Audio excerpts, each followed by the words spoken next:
Good morning, children. Welcome to another learning adventure with ScratchJr. Last week, we have discussed about recording and playing sounds using the sound blocks. In this lesson, we will be talking about sounds.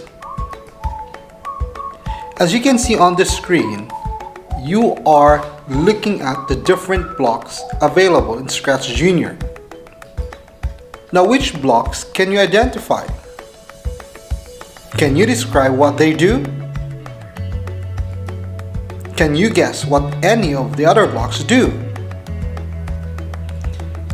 In today's session, we are learning to create programs that play a recorded sound.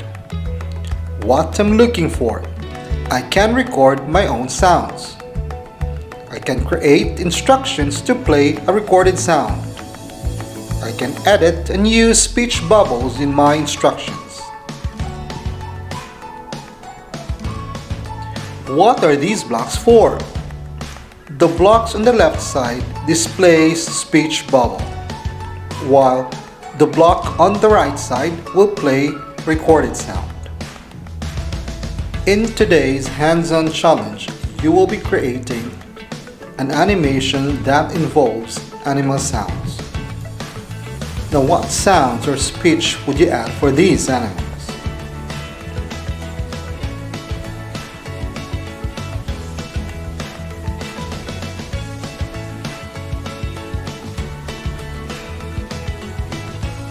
Now, what you see on the screen is a code block that uses sound speech bubbles.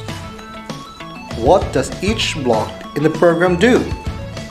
Can you guess? The yellow block is called Start on Tap. In our previous lesson, we used the green flag, but this time in your hands-on challenge, you will again use the Start on Tap. The next block is called Display Speech Bubble.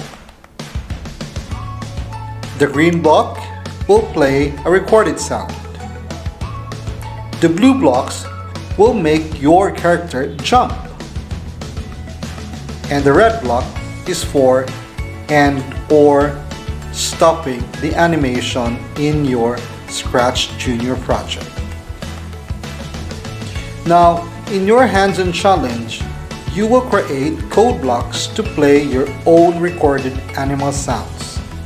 You can choose 4 different animals you like and record the sound of each animal. Every time you tap on each animal on your ScratchJr file, the animal should display in a speech bubble the sound that it will produce, as well as the sound that it will be making from the one that you have recorded. Good luck!